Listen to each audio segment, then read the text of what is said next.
마태복음 23장 1절에서 15절에 있는 말씀을 본문으로 해서 무엇을 전할 것인가 하는 주제로 말씀을 드리겠습니다. 우리 주보를 보시고 마태복음 23장 1절에서 15절 말씀 우리 한 목소리로 같이 읽어보도록 하겠습니다. 같이 읽겠습니다. 시작. 이에 예수께서 서기관들과 바리새인들이 모세의 자리에 앉았으니 그러므로 무엇이든지 그들이 말하는 바는 행하고 지키되 그들이 하는 행위는 본받지 말라. 그들은 말만 하고 행하지 아니하며 또 무거운 짐을 묶어 사람의 어깨에 지우되 자기는 이것을 한 손가락으로도 움직이려 하지 아니하며 그들의 모든 행위를 사람에게 보이고자 하나니 곧 그 경문길을 넓게 하며 옷수를 길게 하고 잔치의 자리와 회당의 높은 자리와 시장에서 문안받는 것과 사람에게 랍비라 칭함을 받는 것을 좋아하니라. 그러나 너희는 랍비라 칭함을 받지 말라. 너희 선생은 하나요 너희는 다 형제니라. 땅에 있는 자를 아버지라 하지 말라. 너희의 아버지는 한 분이시니 곧 하늘에 계신 이시니라. 또한 지도자라 칭함을 받지 말라. 너희의 지도자는 한 분이시니 곧 그리스도시니라. 너희 중에 큰 자는 너희를 섬기는 자가 되어야 하리라. 누구든지 자기를 높이는 자는 낮아지고 누구든지 자기를 낮추는 자는 높아지리라.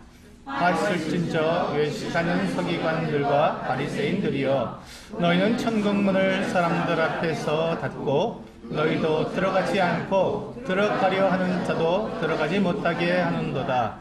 화 있을진저 외식하는 서기관들과 바리새인들이여, 너희는 교인 한 사람을 얻기 위하여 바다와 육지를 두루 다니다가 생기면 너희보다 꽤나 더 지옥 자식을 되게 한도다. 네, 주님께서 이 땅에 계실 때 이 바리새인들에 대해서 아주 혹독하게 말씀을 하셨습니다. 그 이유가 뭐냐면 오늘 이 본문에 있는 내용 때문에 그렇습니다. 우리가 방금 이제 본문을 읽어보시면 바리새인들이 어떤 사람들인지에 대해서 우리가 약간 알 수 있습니다. 이 바리새인들은요, 그 당시에 대단히 경건한 사람들이었습니다. 그 사람들이 하나님의 말씀을 정말 사랑했고 하나의 말씀을 사람들에게 가르치는데 자기들의 평생을 바치는 사람들입니다. 그리고 그들은 하나님의 말씀을 정말 무겁게 받아들여서 하나님의 말씀에 기록되어 있는 이 율법을 하나라도 어기지 않으려고 정말 무던히도 애쓰는, 정말 그렇게 종교적으로 봤을 땐 그런 사람들이 없을 만큼 존경스럽고 대단한 사람들이었습니다. 그래서 이스라엘 사람들 중에서 자기가 바리새인이라고 말할 수 있는 사람은 대단한 영광이었어요. 그 이름, 바리새인이라는 이름을 가지는 사람들은 자랑스럽고 영광스럽고, 그래도 사람들 중에 자기는 신앙인으로서 부족함이 없다고 말할 수 있는 그런 부류의 사람들이었습니다. 그러니까 우리가 생각하는 바리새인 그러면 좀 사람들이 뭐 이렇게 얍삽바르고 이런 사람들이 아니었습니다. 그들의 삶은 정말 아름다웠어요. 정말 경건했고. 그런데 왜 주님께서는 이와 같이 그들에 대해서 평가하시고 이와 같이 신랄하게 그들을 비판하셨느냐 하는 것이죠. 왜? 이 내용을 자세히 보시면 이 바리새인들이 가지고 있었던 그 문제, 심각한 문제가 있었던 것을 우리는 알 수 있습니다. 바리새인들이 정말 심각한 문제가 있었는데 그들이 그 부분을 자기들이 일부러 사람들 앞에서 외식하려고 외식한 게 아니라 그들이 모르기 때문에 외식한 거예요. 그들은 그런 삶이 경건한 삶이고 또 하나님을 믿는 도리라고 생각하고 그렇게 살아온 거예요. 그러니까 그들은 율법을 지키는 데 있어서 그렇게 열심히였습니다. 평생 자기의 평생을 바쳐서 그렇게 살아가는 사람들이니까요. 그래서 제가 이제 어떤 책을 읽었는데 그 책에서 보면은 바리새인이라고 하면요, 바리새인이 한 말이라 그러면 예, 그 상점 주인이 이 바리새인이 마침 돈을 안 갖고 와서 어떤 물건을 갖고 사가야 되는데, 나 바리새인인데 이 물건을 주시오, 내가 내일 몇 시까지 얼마를 갖다 주겠습니다 하고 약속하면요, 두 말 묻지 않고 그냥 그 물건을 내주었습니다. 왜냐하면 그 사람은 바리새인이기 때문에 그 물건을 갖고 가도 그날 그 시간까지 이 사람은 하늘이 두 쪽 나도 갖고 온다는 걸 믿기 때문에 주는 거예요. 아무 부담 없이. 네, 가져가십시오. 그 정도로 사람들에게 신뢰를 받는 사람들이 바로 바리새인들이었습니다. 우리처럼 이렇게 우리가 지금 우리 성경을 복음서를 읽다 보니까 바리새인 손가락질 받는 사람이라고 생각하는데 그렇지 않습니다. 정말 존경받는 사람들이었습니다. 그래서 사도 바울도 내가 히브리인 중에 히브리인이요, 나는 바리새인이다라고 말을 했던 거, 이게 자랑스러운 이름이었습니다. 그게. 그런데 오늘 이 말씀을 보시면 그들에게 문제가 있었던 것을 우리는 알 수 있습니다. 3절에 보시면 이렇게 주님은 말씀하셨습니다. 그러므로 무엇이든지 그들이 말하는 바는 행하고, 그들이 말하는 가르치는 것은 행하고 지키되 그들이 하는 행위는 본받지 말라. 그들은 말만 하고 행하지 아니하며. 그들에게 있어서 주님께서, 예수 그리스도께서 처음으로 지적하신 그들의 문제는 뭐였냐면 말은 하고 행동은 없다는 거예요. 말과 행동이 달랐다는 것입니다. 이게 사람의 연약함이라고 할 수 있겠지만 그들에게 있어서 문제가 되는 것이죠. 왜냐하면 그들이 신앙의 또 이 종교적인 지도자였기 때문에 여기서 문제가 된 것입니다. 말과 행동이 달랐던 것이죠. 두 번째는 뭐였냐면 4절에 보시면 또 무거운 짐을 묶어 사람의 어깨에 지우되 자기는 이것을 한 손가락으로도 움직이려 하지 아니하며. 다른 사람들에게 짐을 올려놓은 거예요. 어떤 짐을 올려놨냐면 율법이라고 하는 짐을 올려놓은 것입니다. 율법의 모든 항목들을 그냥 세세하게 다 사람들에게 적용시켜버린 거예요. 그러니까 이거 하나라도 지키지 않으면 너는 벌을 받는다 하고 저주를 받는다 하고 모든 세부 항목을 다 사람들에게 다 적용시켜버렸습니다. 그런데 문제는 뭐냐면 율법을 지키라는 게 잘못된 게 아니죠. 하나님의 말씀을 따르라는 것이 잘못된 게 아닙니다. 그런데 그 뒤에 뭐라고 나뉘면 그들은 한 손가락으로도 그것을 도와주지 않는 거예요.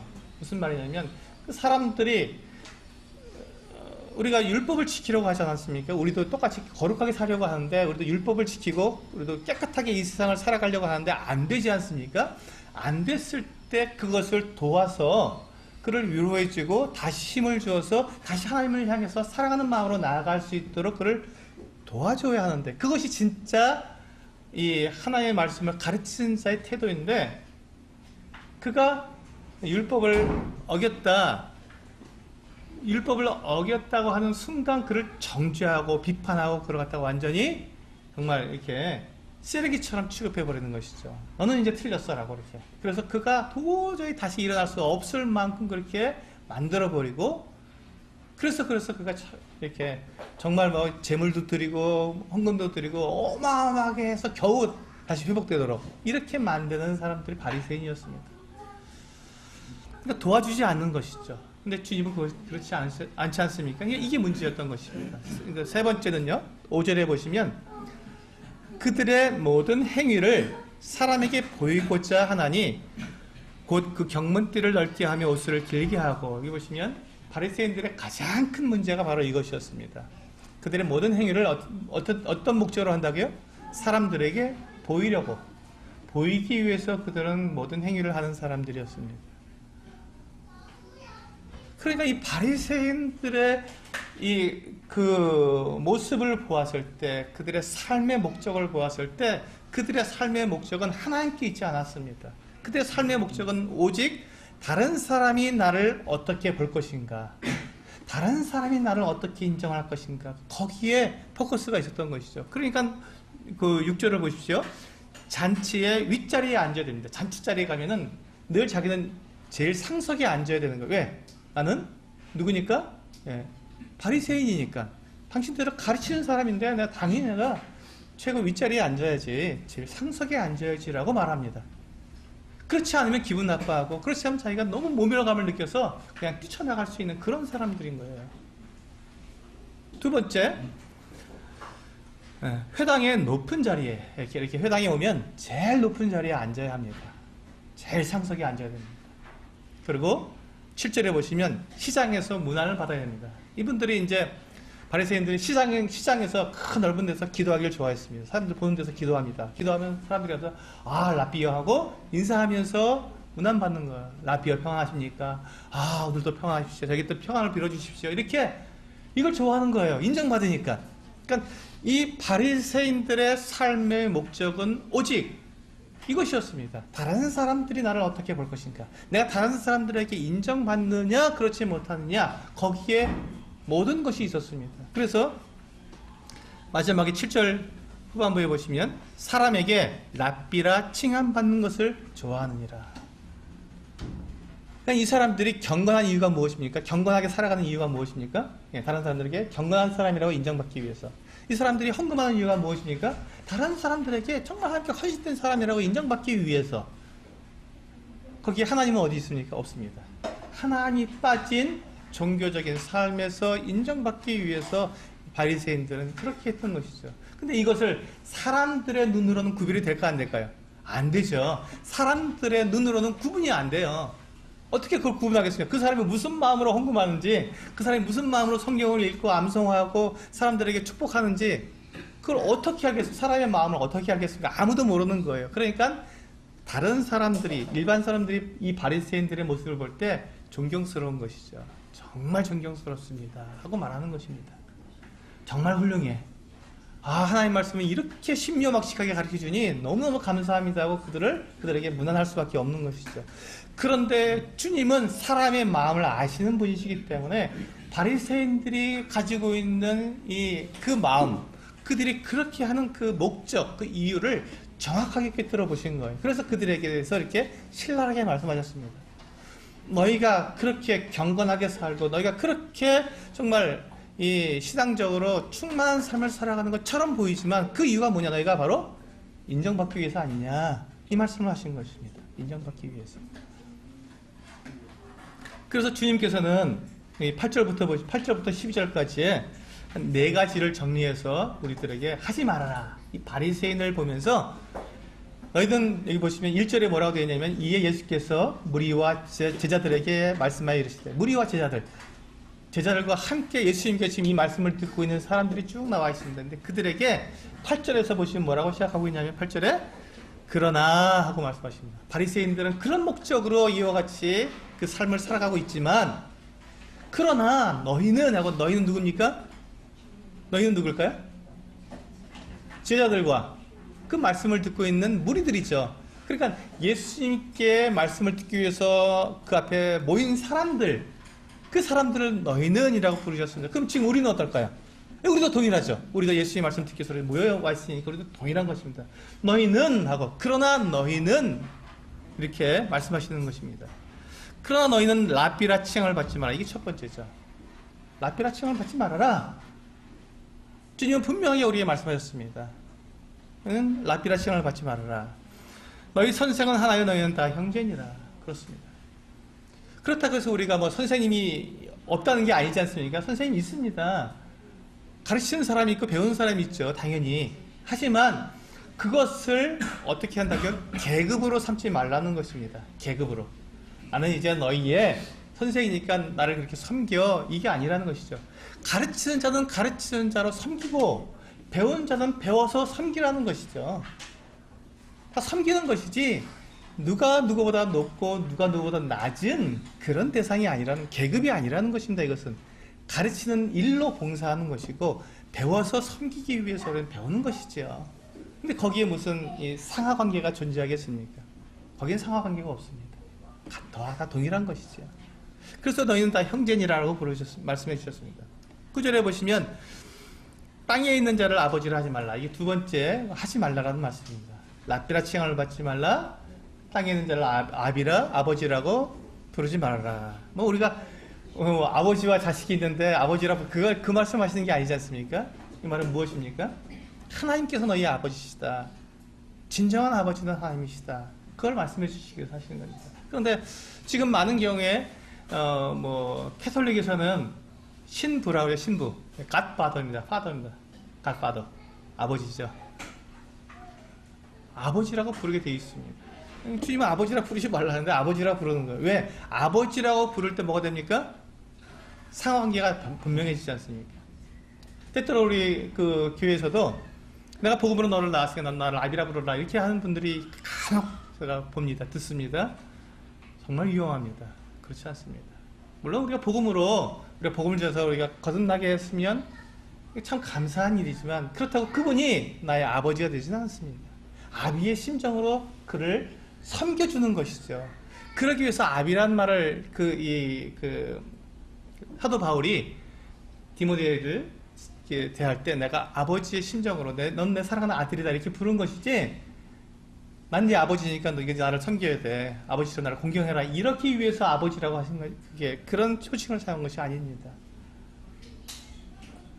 그래서 땅에 있는 자를 아버지라 하지 말라라고 주님께서 분명히 말씀하셨습니다. 그러니까 우리는 다 누구라고요? 형제라고요. 그래서 저는 형제자매라고 부르지 않습니까? 우리는 다 형제자매인 것입니다. 세 번째, 10절에 보시면 또한 지도자라 칭함을 받지 말라. 지도자라고 이 지도자라는 것은 우리를 인도하는 사람들 이렇게 그런 걸 인정하지 말라는 그런 말이 아닙니다. 이 지도자라는 것은 영웅이라고 저 사람만 믿으면 안 될 게 없어라고 하는 그런 영웅시하지 말라는 것입니다. 때때로 우리는 어떤 이단들을 보게 되면요, 그 이단의 교주들은 그 사람이 마치 하나님과 버금갑니다. 그런 영웅이에요. 그 사람의 말, 그 사람의 모든 것을 통해서 자기들이 구원받은 것처럼 그렇게 완전히 교주처럼 이렇게 숭상받는 이와 같은 모습들을 봅니다. 그것이 바로 지도자라 칭함받지 말라는 말입니다. 그리고 네 번째, 주님께서 우리에게 바리새인들을 보면서 우리에게 하지 말라고 하신 네 번째는 큰 자는 섬기는 자가 되어야 한다는 것입니다. 큰 자는 섬기는 자가 되어야 한다. 바리새인들은 왜 큰 자가 되려고 했습니까? 높은 자리에 앉기 위해서, 섬김을 받기 위해서, 인정받기 위해서 그렇게 높은 자가 큰 자가 되기를 원했습니다. 근데 주님께서는 말씀하시기를 큰 자는 어떻게 해야 된다고요? 섬기는 자가 되어야 한다.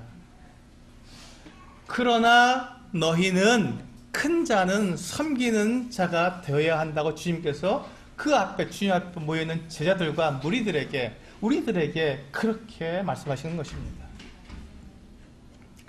근데 주님께서 이렇게 바리새인들을 책망하시고 우리에게 그것을 구분시켜 주신 이유가 무엇이겠습니까? 그냥 그렇게 살면 안 된다 이걸 말씀하시는 것이겠습니까? 물론 그 삶이 그렇게 살면 안 되지요. 분명한 목적을 가지고 살아야겠지요.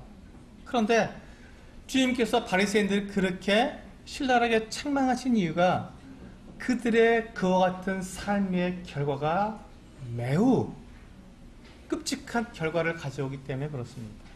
바리새인들이 하나님 없는 종교생활, 외식하는 삶을 통해서 얻게 되는 그 결과가 너무 끔찍하기 때문에 주님 그것을 신랄하게 비판하신 것입니다. 그 결과 때문에, 그 결과가 어디에 있습니까? 13절에 나와 있습니다. 13절 같이 읽겠습니다. 13절 시작. 진저 외식하는 서기관들과 바리새인들이여, 너희는 천국문을 사람들 앞에서 닫고 너희도 들어가지 않고 들어가려 하는 자도 들어가지 못하게 하는도다. 이것이 바리새인들의 외식한 결과입니다. 그들은 하나님께서 사람들에게 열어놓으신 그 천국문을 그들이 닫아버린 거예요. 막아버린 겁니다. 그리고 자기도 안 들어가고 들어가려고 하는 사람들조차 들어가지 못하게 막아버린 거예요. 왜? 그들이 어떻게 했기 때문에? 하나님의 이름으로 외식하고 하나님의 이름으로 사람들에게 인정받았기 때문에 사람들이 하나님을 볼 수 없게 만들어 놓은 것이죠. 하나님의 참 마음, 하나님께서 사람들에 대해서 어떤 계획을 가지고 계신지를 전혀 보여주지 않고 오직 어떻게 하라고요? 율법을 지키라는 말로 그것을 해서 너희는 나처럼 사람들에게 인정받아라 이렇게 했기 때문에 사람들의 머릿속에, 사람들의 눈에 하나님은 없고 사람들 가운데서 내가 어떻게 하면 인정받을까만 생각하게 만들어놨기 때문에 그들이 진정으로 하나님을 만나야 될 사람들이 하나님을 만나지 못하고 천국문 앞에서 그냥 주저앉고 들어가지 못하게 된 것이죠. 이게 왜 그렇습니까? 이 바리새인들이 무엇 때문에 바리새인들이 이와 같은 일을 하게 됐습니까? 그들의 삶에, 그들의 행위에 목적이 잘못됐기 때문에 그렇습니다. 목적이 잘못됐기 때문에. 바리새인들은 하나님을 위해서 그렇게 한 것이 아니라 주님께서 분명하게 말씀하시기를 너희는 너희 자신을 위해서 그렇게 하지 않았느냐.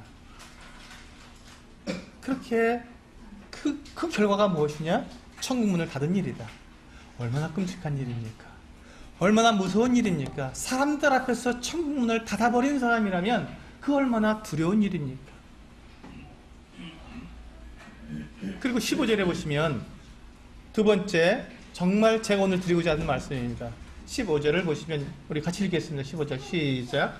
화 있을진저 외식하는 서기관들과 바리새인들이여, 너희는 교인 한 사람을 얻기 위하여 바다와 육지를 두루 다니다가 생기면 이보다 배나 더 지옥 자식이 되게 하는도다.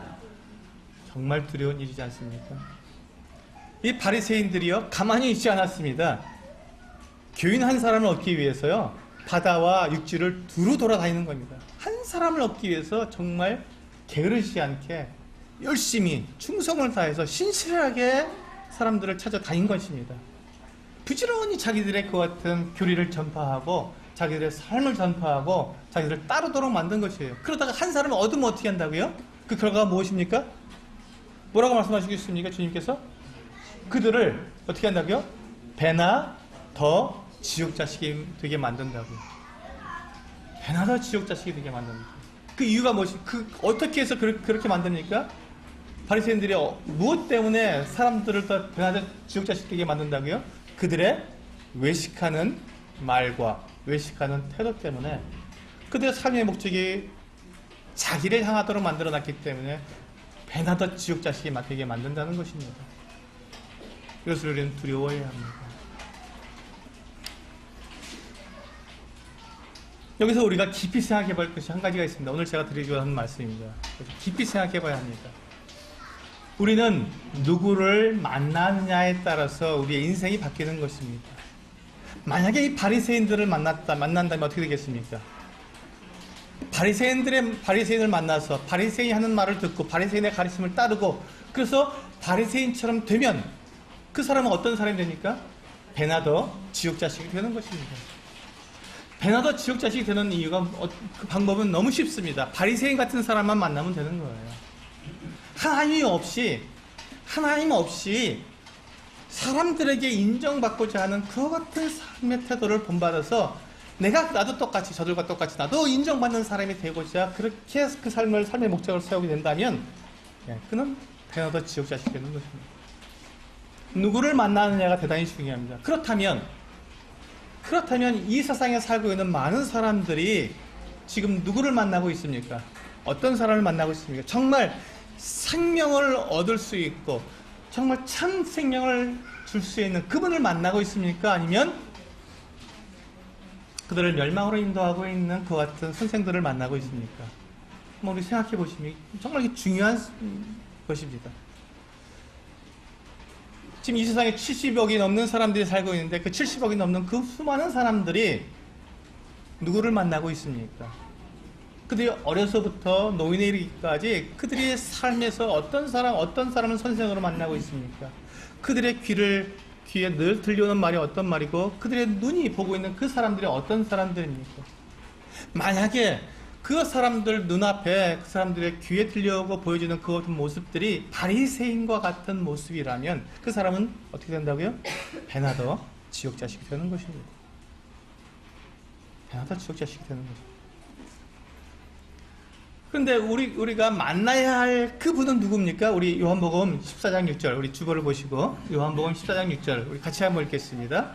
시작. 예수께서 이르시되 내가 곧 길이요 진리요 생명이니 나로 말미암지 않고는 아버지께로 올 자가 없느니라. 그렇습니다. 바로 이 예수 그리스도 그분을 만나야만 생명으로 들어가는 것이고 그분을 만나야만 진리를 알게 되는 것이고 그래 영생을 얻어서 그 하나님과 함께 영원한 삶을 살게 된다는 것이죠. 사람들이 누구를 만나야 되고 바리새인과 같은 사람들을 만나야 합니까? 예수 그리스도를 만나야 합니까? 예수 그리스도를 만나야 합니다. 예수 그리스도를 만나야 합니다. 예수 그리스도를 만나야 합니다. 그래서 주님께서 예수 그리스도를 이 땅에 보내주셨고, 그래서 주님께서 거듭난 그리스도인들을 통해서 누구를 전하러 가십니까? 예수 그리스도를 전하러 가는 것이죠. 다른 건 아니다. 예수 그리스도를 전하라고 말씀하고 있는 것입니다. 왜? 예수 그리스도께서 누구시라고요? 내가 곧 길이요 진리요 생명이니 나로 말미암지 않고는 아버지께로 올 자가 없다고 분명히 말씀하셨기 때문에 그분을 전하지 않으면 사람들은 멸망에 빠지기 때문에 그렇습니다. 우리가 무엇을 전해야 합니까? 우리가 무엇을 전해야 합니까? 예수 그리스도 그분을 전해야 합니다. 때때로 우리는 구원을 전할 때가 있습니다. 구원을 받아야 합니다. 네, 맞습니다. 구원 받아야 합니다. 근데 우리는 예수 그리스도를 전하지 않고 우리는 구원을 전할 때가 있어요. 여러분, 이건 정말 무서운 일입니다. 여러분, 구원이라는 것은 예수 그리스도께서 사람들에게 주시는 선물의 극히 작은 일부입니다. 구원은 예수 그리스도께서 주시는 선물의 일부이지, 구원이 예수 그리스도와 맞먹는 것이 아니에요. 구원과 예수 그리스도는 전혀 다른 것입니다. 구원은 예수님께서 사람들에게 주시는 선물에 불과한 것입니다. 그렇잖아요. 예수님께서 사람들에게 주시고자 하는 구원 딱 그 한 가지입니까? 여러분, 구원 받고 거기서 끝난 겁니까? 그렇지 않습니다. 구원은 우리가 하나님께로 나아가는 문입니다. 구원의 문으로 들어와라 그러지 않습니까? 구원은 하나님께로 나아가는, 하나님께 나아가서 하나님과 함께 영원히 살 수 있도록 들어가는 그 문이지, 구원이 끝이 아닙니다. 구원이 목적지가 아니라는 거. 나 구원 받으면 다 되었어라고 그것이 아닙니다. 구원은 하나님과 함께, 하나님께서 처음부터 계획하셨던 그 계획, 무엇이죠? 사람들과 함께 영원히 사랑의 교제를 나누는 것. 하나님께 처음부터 가셨던 그 계획이 뭐라고요? 사람들과 함께 영원히 사랑의 교제를 나누는 것. 여러분, 이건 반드시 외우세요. 외우셔야 합니다. 잊어버리시면 안 돼요. 하나님의 영원하신 계획은 사람들과 함께 영원히 사랑의 교제를 나누는 것. 이게 하나님께서 우리에게 주시는 완전한 선물이지, 구원이 완전한 선물이 아니라는 것입니다. 구원은 그 하나님께서 우리와 함께 영원히 사랑의 교제를 나누도록 하는 그 입문이에요. 문에 들어가는 것입니다. 그 문이에요. 그 구원의 문으로 들어가지 않으면 하나님과 함께 영원한 사랑의 교제를 나눌 수 없기 때문에 구원의 문으로 들어와야 하는 것이죠. 그 구원의 문으로 들어가면 그때 비로소 하나님과 함께 영원한 교제를 나누고 사랑을 나누고 은혜를 누리게 되는 것입니다. 그러니까 구원은 시작이지 끝이 아니라는 것이죠. 근데 많은 경우에 우리가 구원이 마치 끝인 것처럼 구원받으면 됐어, 이거 아닙니다. 구원받으면 이게 시작입니다. 어린아이로 거듭났다고 제가 말씀드렸지 않습니까? 거듭난다는 게 무엇입니까? 어린아이로 새 생명으로 태어나는 거예요. 내가 가진 이 옛생명, 내 육체의 생명에 하나님으로부터 새로운 생명에게 들어와서 내가 어린아이로 태어나는 것입니다. 다시 태어나는 거예요. 그럼 이 어린아이가 다시 태어나는 것, 그것이 바로 구원입니다. 그럼 이 어린아이가 태어났으면 어떻게 합니까? 이때부터 자라가야죠. 하나님 앞에서 성장해 가야 되죠. 어른으로서 성숙한 그리스도의 성장에 나아가고, 그 성숙한 그리스도에 된 이후에 어떻게 됩니까? 주님과 함께 영원한 나라에서 주님과 함께 영원히 그 사랑을 누리며 살아가는 것이죠. 그런데 구원받지 못하면 이 자체가 이루어지지 않기 때문에 구원을 중요시 여기는 것이죠. 당연히 중요합니다. 그것처럼 중요한 게 없죠. 사람이 태어나지 않는데, 엄마 뱃속에서 태어나지 않는데, 그거 무슨 이 세상의 아름다운 것들, 뭐 이런 것들을 무슨 소용이 있겠어요? 태어나지 않은 아이에게는 아무 소용이 없죠. 그러나 태어난 것 자체가 태어난 것이 대단히 중요하지만, 태어난 것으로 끝나는 건 다 아니지 않습니까? 아이를 낳아놓고 그 아이를 기르지 않으면, 양육시키지 않으면 무슨 소용이 있겠습니까?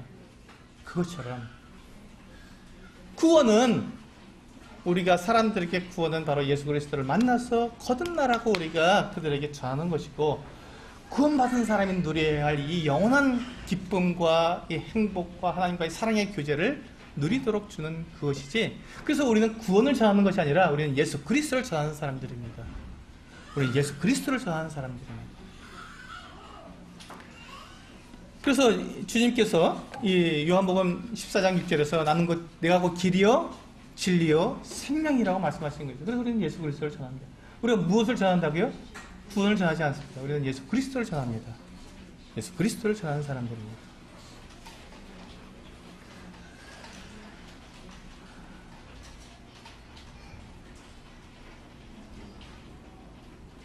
사람들이 지금 지옥으로 가고 있는데요. 가만히 한번 생각해 보시기 바랍니다. 제가 좀 충격적인 말씀을 드리고 싶습니다. 우리 가정에는 자녀들이 있습니다. 우리 자녀들이 어려서부터 배우고 듣고 그들이 익히는 것이 무엇인지 아십니까? 이 바리새인들이 보이는 건 똑같습니다. 목적이 똑같아요. 그들이 학교에서 배우는 것이 무엇입니까? 하나님 없이 어떻게 하면 네 힘으로 이 세상에서 네가 기쁘게 살아갈 수 있는지를 배워라. 이겁니다. 그래서 처음부터 학교 교육은요, 하나님이 없다는 교육을 시킵니다.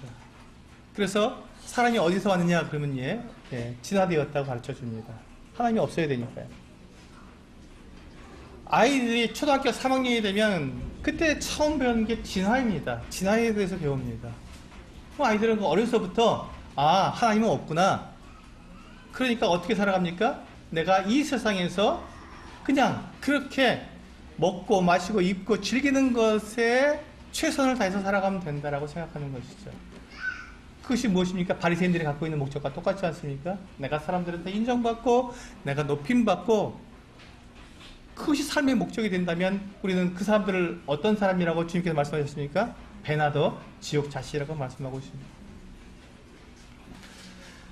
우리 아이들이 지금 무엇을 듣고 무엇을 보면 무엇을 배우고 살아가고 있는지 우리 한번 생각해 볼 필요가 있습니다. 그 아이들이 이 세상 만물들이 하나님께서 만드신 것이 아니라 저절로 되었고 우연히 만들어졌고 오랜 시간이 돼서 지금 같은 모양으로 만들어졌다고 배우고 있습니다. 그러니까 하나님도 없고 진리도 없고 그냥 내가 옳다는 대로 행동하면 그것이 진리고 내가 생각하는 대로 살고 그렇게 사는 것이 인생이다 이렇게 가르쳐주는 것이 학교 교육이에요. 학교 교육만 그렇습니까?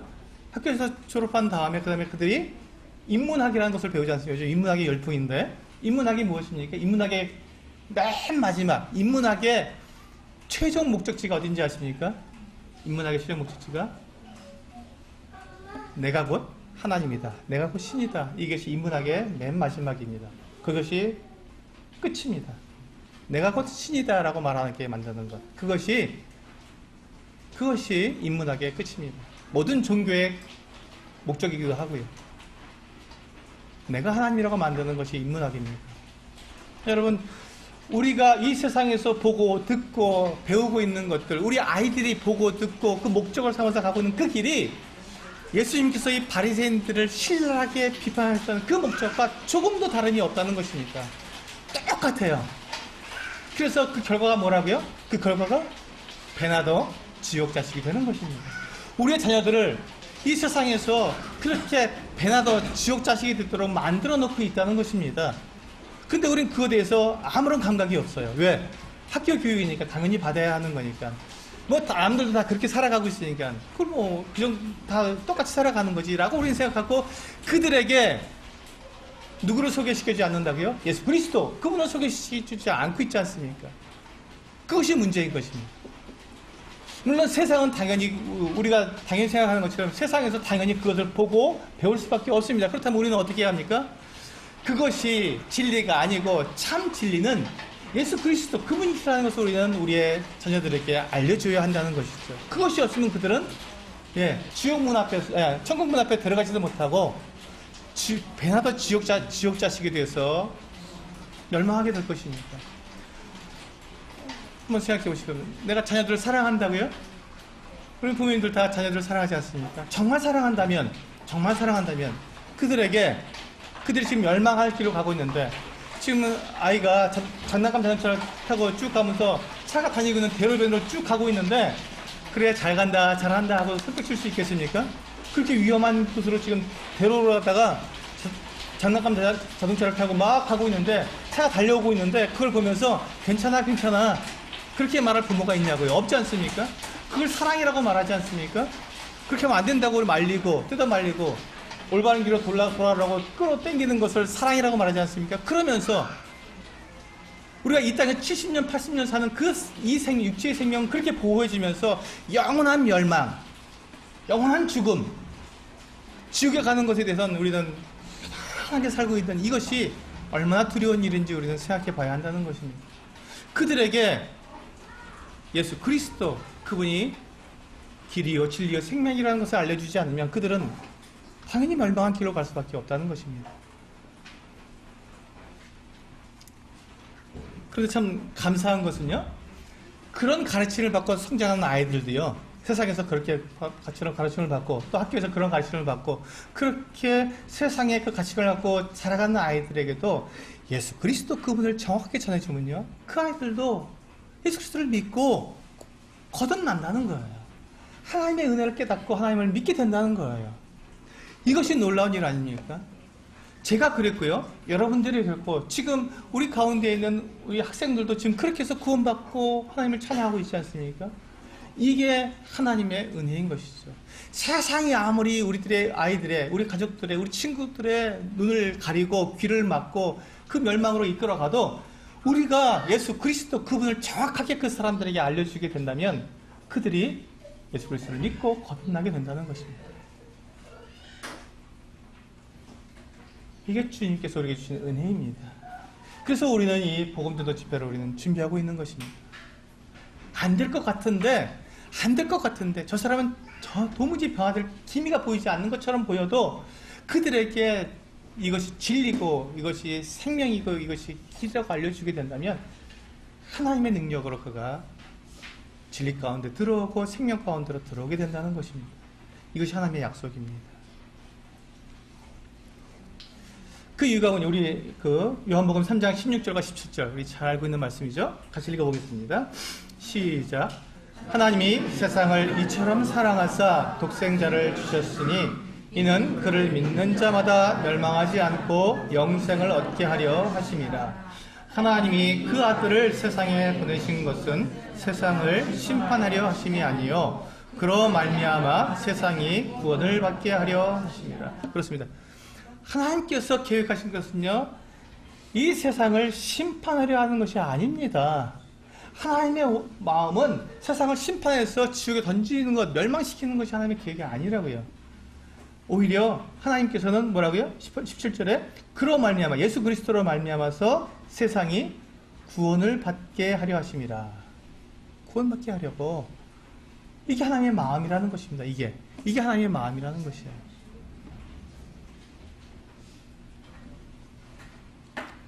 그래서 우리는 예수 그리스도를 전해줘야 합니다. 그래서 우리는 예수 그리스도를 전해줘야 합니다. 예수 그리스도를 전해주면 그들이 그 생명을 얻을 그 길을 알게 되고 믿게 되고 그래서 그들이 거듭나게 된다는 것입니다. 영생을 얻게 되기 때문에. 여러분 두려워하지 마십시오. 걱정하지 마세요. 하나님께서 약속하신 것이고 하나님께서 그것을 이루시길 원하시는 일이에요. 우리가 막지 않으면, 우리가 바리새인처럼 천국을 우리가 가로막지만 않으면 하나님께서 다 하시는 것입니다. 누가 막습니까? 우리가 막고 있는 거예요. 사실은요. 우리가 바리새인처럼 행동하면 우리가 막고 있는 것입니다. 우리가 정말로 예수 그리스도 그분을 전하지 않고 우리가 정말로 하나님을 우리가 향해서 우리가 이 복음을 나타내고 우리의 믿음의 생활을 그렇게 하지 않고 바리새인처럼 우리가 하기 때문에 우리가 그걸 가로막는 것이지, 예수 그리스도 그분께만 우리가 그분을 우리가 우리 자녀들, 우리 가족들 그들에게 나타내 보여주기만 하면 하나님의 능력이 그분들을 거듭나게 하시는 것입니다.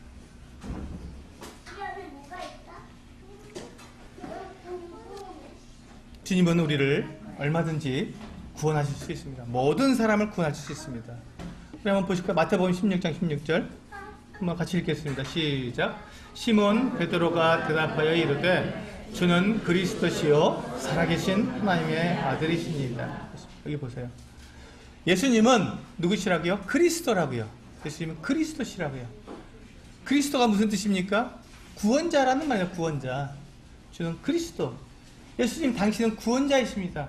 그러니까 예수님이 구원자시기 때문에 예수님께 나아가는 사람은 누구든지 구원받지 못할 사람이 없는 것입니다. 본인이 거절하면 어쩔 수 없지만 그가 예수 그리스도를 만나서 구원받고자 나아가기만 한다면 그는 구원받을 수 있는 거예요. 누구든지. 왜? 그분은 구원자이시기 때문에. 구원자로 오셨기 때문에.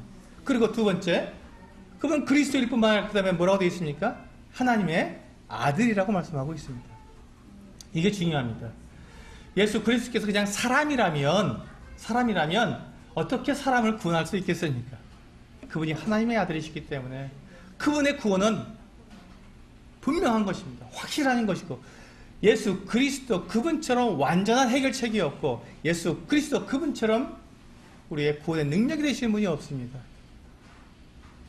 여러분, 어떤 사람에게 나가서 우리가 구원받으라고 제가 말씀드리는 것이 아닙니다.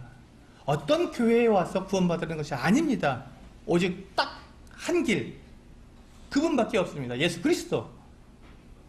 그분에게 나아가기만 한다면 그가 어디에 있든지 어떤 상황에 있든지 그가 누구이든지 상관없이 그건 예수 그리스도로 말미암아서 구원받을 수 있습니다. 왜? 예수님은 구원자이시고 그분은 하나님의 아들이시기 때문에 그분이 계신 그곳에 생명이 있는 것입니다. 그래서 우리 예수 그리스도를 전해야 되는 것이지 사람이나 교회를 전하는 것이 아닙니다. 예수 그리스도 그분을 전하시기 바랍니다.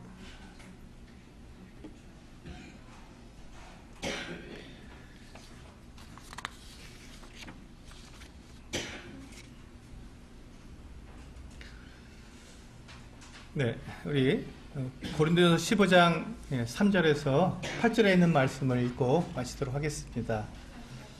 우리가 전해야 될 복음이 무엇인지 사도 바울이 고린도전서 15장에서 우리에게 간략하게 우리에게 알려주고 있습니다. 우리가 전해야 될 것이 무엇인지, 우리가 무엇을 전할 것인가. 바리새인들은 무엇을 전했습니까?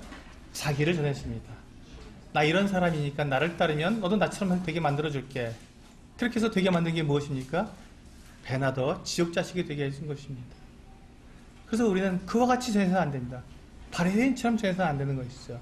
무엇을 전해야 합니까? 예수 그리스도를 전해야 되는데, 우리 예수 그리스도를 어떻게 전해야 되는지 그 내용이 고린도전서 15장 3절에서 8절에 있는 말씀입니다. 같이 읽어보시겠습니다.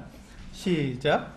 내가 받은 것을 먼저 너희에게 전하였노니 이는 성경대로 그리스도께서 우리 죄를 위하여 죽으시고 장사 지낸 바 되셨다가 성경대로 사흘 만에 다시 살아나사 게바에게 보이시고 후에 12 제자에게와 그 후에 500여 형제 넷시에 보이셨나니 그 중에 지금까지 대다수는 살아있고 어떤 사람은 잠들었으며 그 후에 야고보에게 보이셨으며 그 후에 모든 사도에게와 맨 나중에 만삭되지 못하여 난 자 같은 내게도 보이셨느니라. 여기 보시면 바울이 전한 것이 있습니다. 바울이 무엇을 전했습니까? 예수 그리스도를 전했습니다. 예수 그리스도를 전했습니다. 예수 그리스도가 어떤 일을 하셨다고요? 그분이 누군지 우리가 분명히 믿게 하기 위해서 우리 예수 그리스도가 어떤 일을 하셨는지 바울은 우리에게 소개해주고 있습니다. 첫째로 예수님은 성경대로 우리 죄를 위해서 죽으신 분이십니다. 이게 중요하죠. 우리 죄를 위해서 대신 죽으신 분. 그래서 주님은 우리의 구원자가 되실 수 있습니다. 그래서 우리는 그분을 전하는 거예요. 예수님을 전할 때 우리가 무엇을 전합니까? 그분이 십자가를 전하는 이유가 그것 아니겠습니까? 우리가 십자가를 전하는 이유가 그분이 나를 위해서 죽으셨다.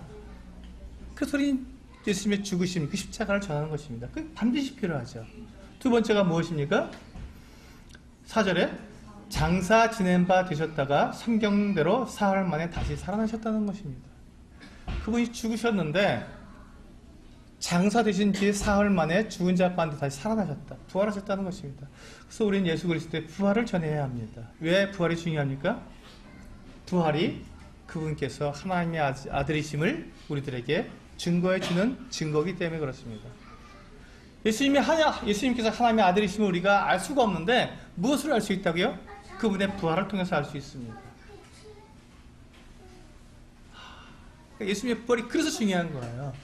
왜 우리가 예수님이 부활하셨다는 것을 왜 우리가 찬양하고 왜 그것을 노래합니까? 예수님이 부활하신 그것을 통해서 예수님이 정말 하나님의 아들이시구나. 그러면 예수님이 하나님의 아들이시면 우리가 무엇이 됩니까? 우리의 구원이 확실해지죠. 우리의 모든 죄사함이 확실해지죠. 우리가 하나님 앞에 갈 수 있는 하나님과 영원한 사랑의 교제를 나눌 수 있는 그 일이 분명합니다. 흔들리지 않습니다. 변하지 않습니다. 그렇기 때문에 예수 그리스도의 부활은 우리의 생명이 되는 거예요. 그리스도의 부활이 우리의 생명이라는 것이 예수님께서 부활하셨다면 나도 부활할 텐데 나는 어떻게 부활한다고요? 예수 그리스도와 동일한 모습으로 부활해서 하나님과 함께 영원히 살게 된다는 이 약속이 예수 그리스도의 부활에 담겨있기 때문에 우리는 그 부활을 이렇게 우리는 기뻐하고 찬양하는 것입니다. 예수님께서 그 2000년 전에 베들레헴의 아기 예수로 태어나신 그것을 우리가 기뻐합니다. 그래서 크리스마스라는 이름으로는 찬양합니다. 주님께서 십자가에 죽으시고 부활하신 그것을 우리는 그것을 통해서 구원자로 오신 아기 예수로 오신 분은 구원자 그리스도입니다. 구원자로 오셨습니다. 부활하신 그분은 하나님의 아들로 보여주신 것입니다. 그래서 이 마태복음 16장 16절이 그대로 이 두 사건을 그대로 우리에게 보여주는 것입니다. 구원자로 오신 예수 그리스도, 부활하셔서 하나님의 아들이 되신 그 예수 그리스도, 그것을 우리에게 분명히 보여주는 것. 예수 그리스도의 삶을 말하라 그러면 바로 그것입니다. 태어나심과 부활하심, 그것이 예수 그리스도의 알파와 오메가입니다. 그 사이에 뭐가 있습니까? 십자가가 있는 것입니다. 십자가로서 그 모든 구원 사역과 하나님께서 예수 그리스도 우리를 하나님 앞으로 이끌어 가시는 모든 사역을 다 이루어 버리신 것이죠. 그래서 우리는 예수 그리스도를 전합니다. 그래서 우리는 예수 그리스도를 믿는 거고요. 그분을 통해서 내 구원이 확실하게 보증되었기 때문에 우리는 예수 그리스도를 믿습니다. 그리고 이제 우리가 그 예수 그리스도를 전하는데 우리는 어떠한 모습으로 전해야 됩니까? 우리가 바로 증인의 태도로 전해야 합니다. 무엇의 증인입니까? 우리가 예수 그리스도의 부활의 증인입니다. 증인. 여러분 예수께서 부활하신 거 보셨습니까? 전 못 봤습니다. 여러분 예수 그리스도가 부활하신 거 보셨습니까? 전 못 봤습니다. 여러분 보셨습니까? 못 보셨어요. 근데 저는 저를 예수 그리스도의 부활의 증인이라고 저는 소개합니다. 왜 그렇습니까?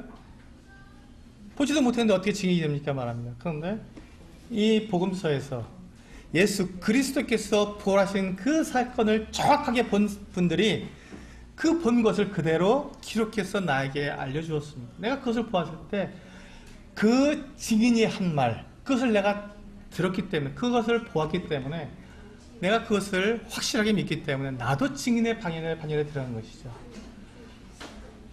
베드로가 보았고 도마가 보았고 그 사람들 500의 형제가 일시에 보았고 이 만삭되어 나지 못하는 자 같은 나에게도 보이셨나라는 이 바울도 보아서 그가 우리에게 그 사실을 정확하게 얘기해줬으니 내가 그것을 사실로 받아들이는 순간 나도 증인이 된 것이죠. 그래서 우리는 방관자 입장에서 복음을 전하는 자들이 아닙니다.